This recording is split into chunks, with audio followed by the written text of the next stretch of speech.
Hello, everybody, and welcome to the Unwelcome Podcast. I wanted to jump on a minute and talk about the Oklahoma football coach, Cale Gundy, who just resigned for using shameful and hurtful words in a film session. I've been doing some conversating online and with people in the community, and I want to explain something to you. That what I want to explain is that this is all part of the CRT DEI culture that OU has embedded into all parts of campus life. Okay. And it must be noted that Coach Gundy resigned. The story is that Coach Gundy resigned of his own volition. And although we can all guess what the word is that he used, what is missing here is the context.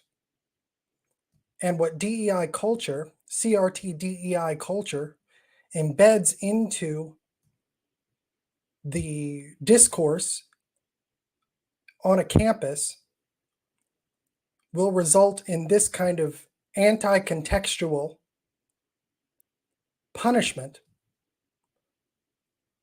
of officials, even when it comes to OU's most prized cash cow, which is OU football. Make no mistake that Coach Gundy is an example here. He's meant to be an example. Make no mistake that it is my belief, I have no confirmation of this, that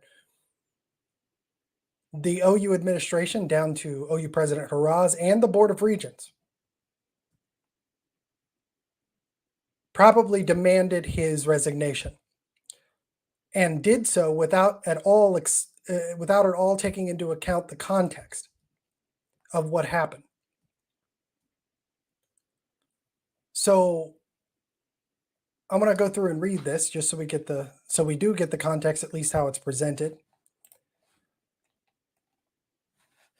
And let me get rid of this ad here. So here we go. Longtime Oklahoma wide receiver coach Cale Gundy resigned on Sunday night in the wake of what he described as an incident during a team film session. Gundy, who has been in the program since 1999, said in a lengthy statement that he accidentally read one particular word that I should never, under any circumstances, have uttered during a film session last week. And this is his statement. Last week, this is Coach Gundy's words, quote, "Last week, during a film session, I instructed my players to take notes." Gundy said in a statement, in part, "I noticed a player was distracted and picked up his iPad and read aloud the words that were written on his screen. The words displayed had nothing to do with football. One particular word that I should never, under any circumstances, have uttered was displayed on that screen. In the moment, I did not realize what I was reading, and as soon as I did, I was horrified. I want to be very clear. The words that I read aloud from that screen are not my words. What I said was not malicious. It wasn't even intentional. Still, I am mature enough to know that the word I said was shameful and hurtful, no matter my intentions." And then here's the tweet, the full statement from Coach Gundy. Now, let's get something straight here. OU DEI teaches one overarching principle that applies to almost everything. It teaches that impact always supersedes intent. Okay? So when Coach Gundy is talking about his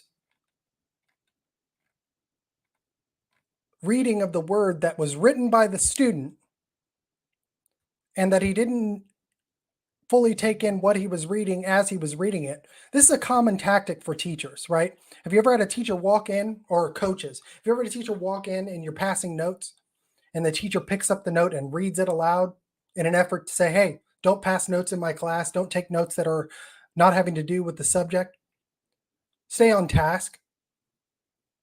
And you read it aloud and that will serve as a deterrent, right, for the student doing that kind of thing. And let's be clear, this football player is a student at OU as well, okay?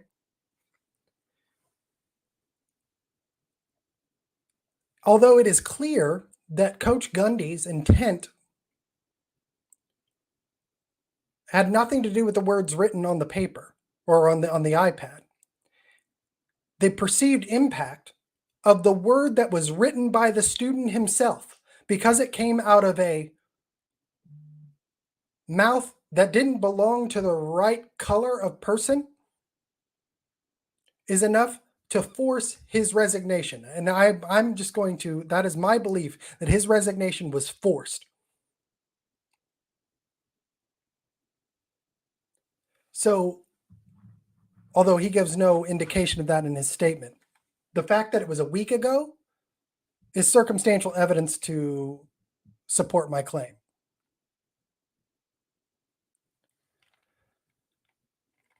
But I want to get into also the overarching incentives that will produce a situation like this. There are, since 2019, when Joseph Haraz took over as OU president, OU's interim president, his first goal, okay, was to embed diversity, equity, and inclusion into the university. It was the tip top of his goal. It was one of the, he said it's absolutely, it's needed and we can't do without it, because the implication is that the university itself was hopelessly racist and DEI was the cure. Now, DEI, I call them divisions. I call these offices, and specifically the one at OU, because it is the division of diversity, equity, and inclusion. I call them divisions of ideological enforcement. And I guarantee you, they were involved over the course of this last week in this situation. It's literally all they're there for. And what they did is they took, I can tell you exactly what they did. They took what happened. It was reported by whomever in the room. And they said, okay, Coach Gundy read this word aloud. So the very act of speaking it was harmful. And no matter his intent,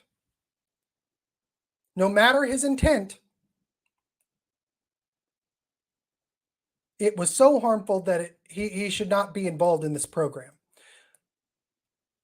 And I guarantee you he was pressured to resign. You see these kinds of things happen at the beginning of every academic year. And what this is for is they find these issues as high profile as they can get to send a message throughout the campus and throughout the atmosphere of the university that you must obey the orthodoxy, the ideology of critical race theory, of diversity, equity, and inclusion, or there will be consequences. And if we can take out a long-time OU football coach and force him to resign, you as a student, nothing. You not even an issue. You as a professor, not even an issue. This is what I mean when I talk about divisions of ideological enforcement. That's what this is. But I also want to talk about what's supporting it. So OU President Joe Haraz came out when he took over the university and immediately started embedding critical race theory, ideology into the university bureaucratic systems, administrative bureaucracy, when he took over because of the incidents that had happened leading up to his taking the job. And within that, he started revamping Title IX. The reasons that were used for that were having to do with President Boren, which those two narratives that were an attack there made no sense at all. And this became the goal of the university, beyond academic excellence, beyond any form of incremental change in a direction. They demanded wholesale, complete change quickly. And one of the main issues here, and you saw later on, was that OU immediately started to send out ovations behind the scenes to change the sports conference they're in. And you saw immediately, over the next year or so, a move to the SEC. Now, I've had people online challenge me, well, what does the SEC have to do with this? What does the football conference or the sports conference have to do with wokeism on campus at OU? And I'm going to tell you right now, it has everything to do with it. And I'm going to show you how. First of all, the SEC is the most lucrative conference. Okay. When you have LSU and Alabama and other larger football teams that have won a majority of the national championships of the last few years, they're the ones that get the most press, the most money in endorsements and ad revenue. And so OU moving to the SEC has nothing to do with the football team. Well, not nothing, but it has less to do with the football team, and more to do with what the football team will earn for the university. Because I'm going to tell you right now, the university is trying to move away from reliance on tuition. And this is all in the overall environmental social governance incentives. Okay. When it says environmental, it's talking about the environment, but social is the social, the S in ESG is social justice. And I want to show you here how the SEC is one of the main reasons you're seeing things like this happen with Coach Gundy. So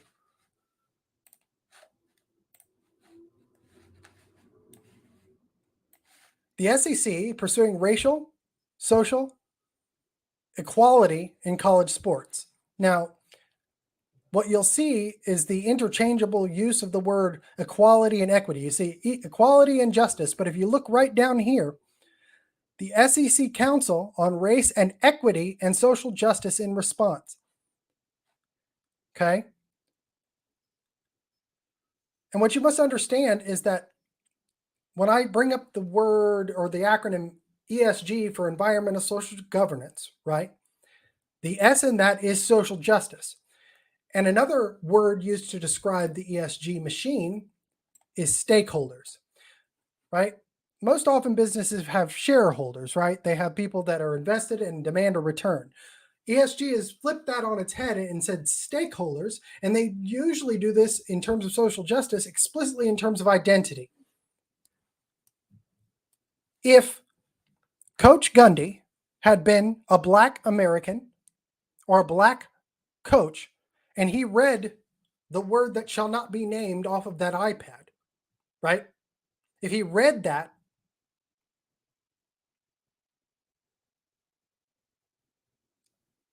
as a Black person, he would have not been forced to resign. That is a fact. And what that says is that you have a two-tiered system. So equity, even though they use the word equality and equity interchangeably, they are two very different meanings here. Equity is the process of using discrimination on the front end to achieve equal outcomes on the back end. Okay? But part of doing that, part of the discrimination is not just individual, okay? The discrimination is supposed to be social so that you induce a self-discrimination, right? What does that mean? It means that self-censorship, if you can make an example out of one of the longest serving OU football coaches, everyone else on campus will get the message. Do not cross these moralistic lines that are in direct violation of free speech and in direct violation of common sense and context, right? They want to remove the context because your intent does not matter as much as the impact that your words may have.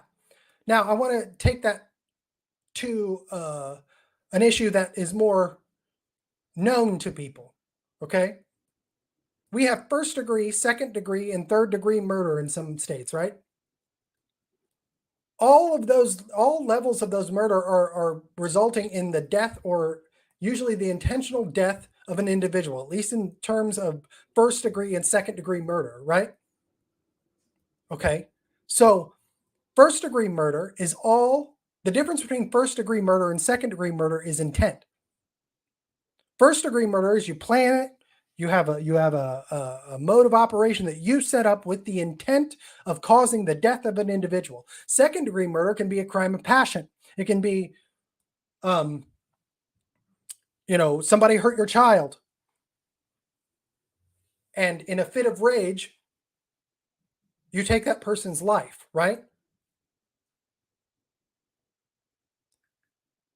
That can mean the difference between the death penalty in some states, life in prison without the possibility of parole, and life with prison with the possibility of parole, right? What DEI demands in this mode of operation is the complete removal of taking intent into the equation at all, with the goal of getting a high-profile case like this one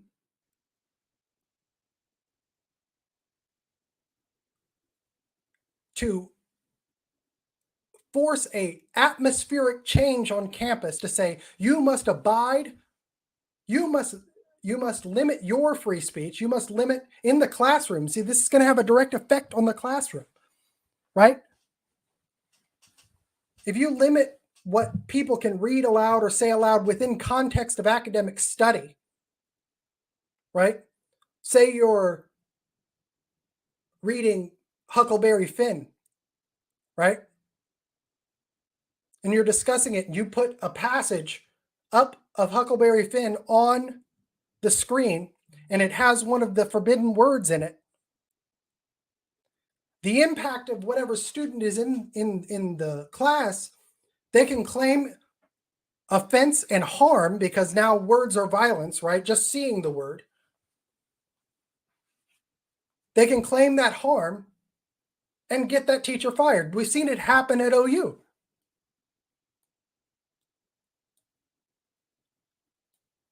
And by the way, it was in the case of a Catholic associate dean of the School of Law, that was Joseph Haraz, who fired him from that position when he was the dean of the School of Law at OU. But all of this ties into the SEC in the ways that in order to get into that conference where the university is going to make more money so they don't have to rely upon tuition dollars and, most importantly, older donors to sustain the university who would not be happy about this,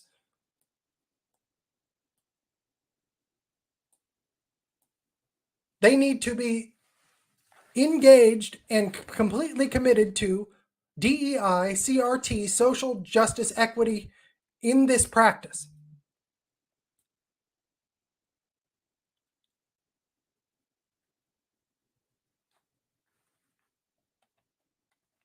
You must understand that the SEC, look, diversity, equity, and inclusion initiative. So this is from the SEC. SEC pursuing racial social equity. This is 215 days ago. In college sports. Observance of Juneteenth. Okay, whatever. College Football Foundation extra yard for teachers. SEC student athlete participation. The SEC student athlete or the Emerging Scholars Program. But here's the issue: diversity, equity, and inclusion initiatives. The only reason DEI exists on campus is to force and enforce these systemic changes and to highlight these major issues with these major figures on campus, to freeze free speech, to freeze the study of certain materials in the classroom in a contextual manner, and to force professors to adopt this in their classroom practices, lest they lose their jobs. So to censor themselves before the university has to do it for you. This is innately anti-American. It is an attack on academic freedom. It is an attack on freedom of speech. It is compelled speech in many cases. And Coach Gundy is just the latest in a string of examples put out by OU to do this. And you look back over the last 3 years, they've done this every year at the beginning of the year. There was once, it was a freshman on campus where they went back and looked at his Facebook and found that he had said something, racist when he was like a sophomore in high school, or used a racist word. And they ran that kid out on a rail. They destroyed his life to make an example of him. Students, this is what they were saying. They were saying, students, we can get you if we want you. Because guess what? You've all been online. You've all said stupid things, especially when you're kids. But guess what? We will make you pay for it later on. We will ruin your life. So do not cross the line. Do not say anything that deviates from this ideology on campus. This is why diversity, equity, and inclusion, OU's division of diversity, equity, and inclusion, is nothing more than a division of ideological enforcement. They are KGB officers. And I say that without any hyperbole. None. They will crucify you to make an example of you, so everyone else will censor themselves so they don't have to. And the SEC and the money that comes behind it, and your board of regents and your OU president are complicit and actually helping for it to happen. Because I guarantee you this: if Coach Gundy would have had the support of his president, if he would have had the support of his board of regents, Rick Nagel, Bob Ross,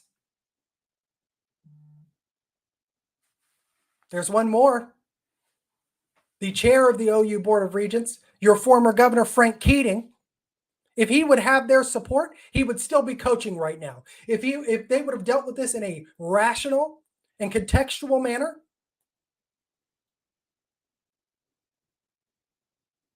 he would still be in that position. Because him reading a word aloud, that, again, let's just point this out. The student had just written himself. The student had just written it himself. And that's fine, but him reading the word that the student just wrote aloud because of the color of his skin is not okay. I'm not saying you should go around saying that word, but the context here matters. Have we lost our collective mind? And I'm telling you right now, the Republicans in this state are doing nothing about it. They're busy focusing on all the teachers that are being forced to do this by their administrators. And they're ignoring the problem because they're all making money off of it. They're all making money off of it. And they will come after me for putting out this video. You watch. They've threatened me before. But I don't care anymore. I'm done, because there's so many people running around here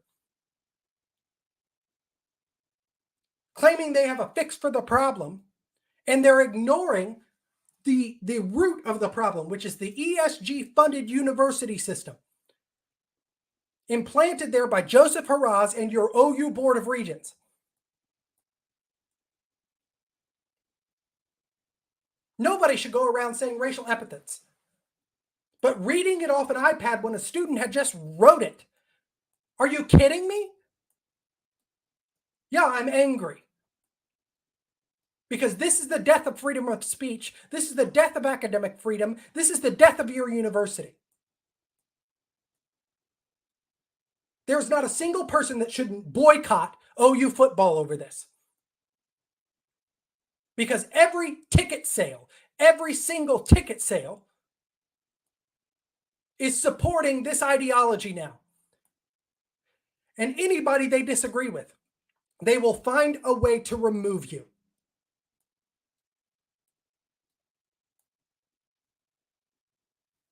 They will find a way to remove you.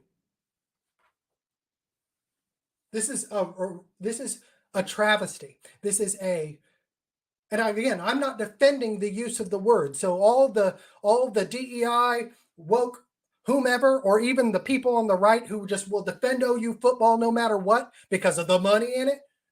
I'm not defending the use of the word. You should not go around saying the word. I don't want to use the word. I'm not trying to get to where I can use the word. What I want is some damn common sense, people. Some common freaking sense.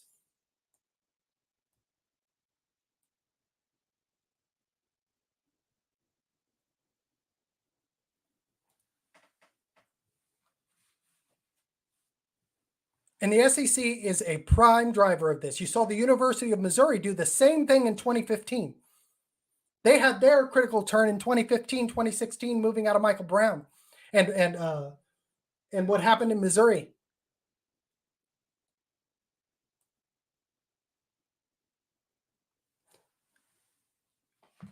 Ask them how their football team is doing. Ask them how their bottom line is doing. It's probably doing better than anything else because they're getting all that money now, and they don't rely on their donors anymore. Donors, I'm going to tell you right now, you have given up your influence over your university.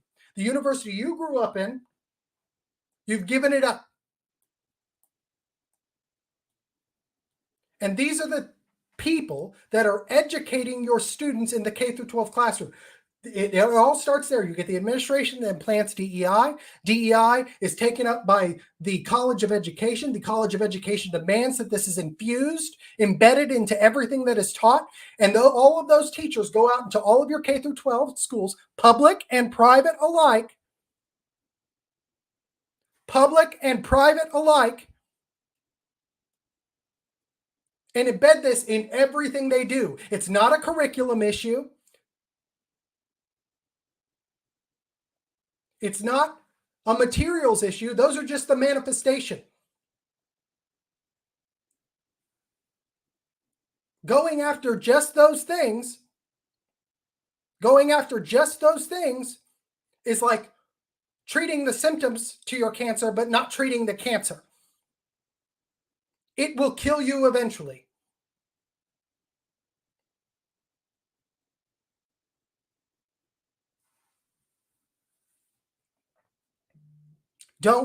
We have to stop this, Oklahoma. We have to stop this, United States of America. You're on a rapidly closing window of opportunity to do it. This was a virtue signal to the SEC. This was a virtue signal and an attempt to close down all dissent against DEI on the campus. That's exactly what this was. It's time to get active. It's time to say something. If you don't, you're going to lose your football team. You're going to lose your college.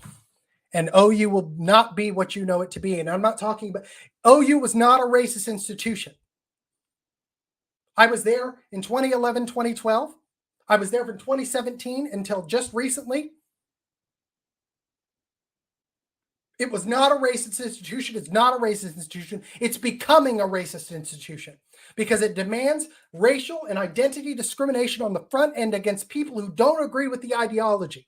And white people or people, non-people of color, or even they're actually more harsh on people of color who don't agree with the ideology. Look at what they did to Larry Elder. Look at what they do to people like Charles Love or Wilford Riley or anybody who speaks out against this. If they're black, they treat them worse than white people who speak out against it. It's not having to do with race. This is about a political ideology. Wake up.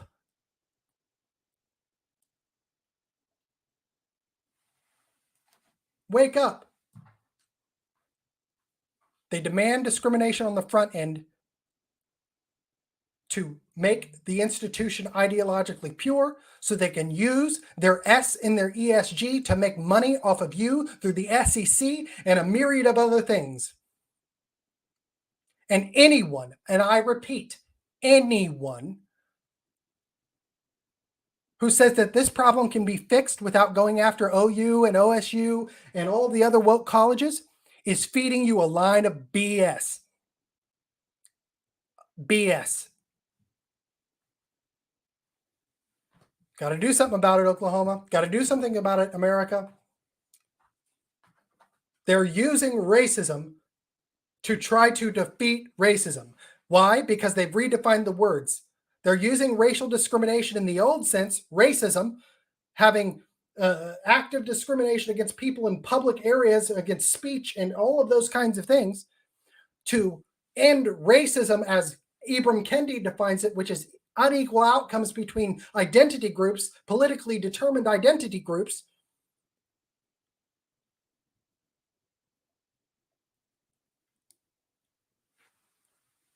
They played a word trick on you. And Coach Gundy is just the most recent example. They put him out there and did this to say, well, we're at the beginning of the year. We got to make sure everybody is right in line. Don't you step on our ideology, you will be removed. We will find a reason. And we don't care about the context. We will create our own context.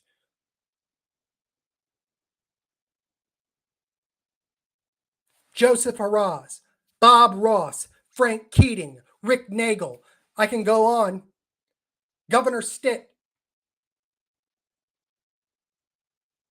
Get your eyes off the green and start looking at the minds of your students.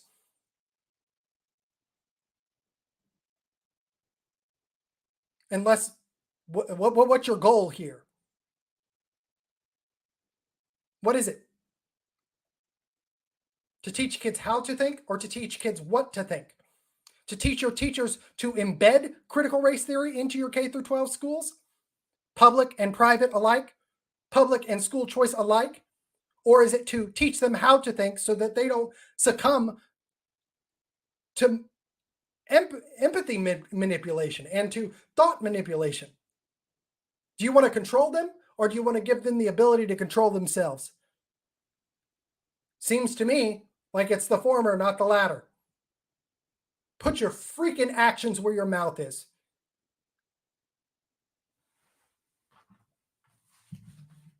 If you like what the analysis I'm giving you here, please like and subscribe. But I can't go on with this because I'm just getting too upset. This is ridiculous. It's time to stand up, Boomer Sooners. We got to do it. Like, subscribe, share this around. They need to hear this because your move to the SEC isn't what you think it is. It's just not. It's just not.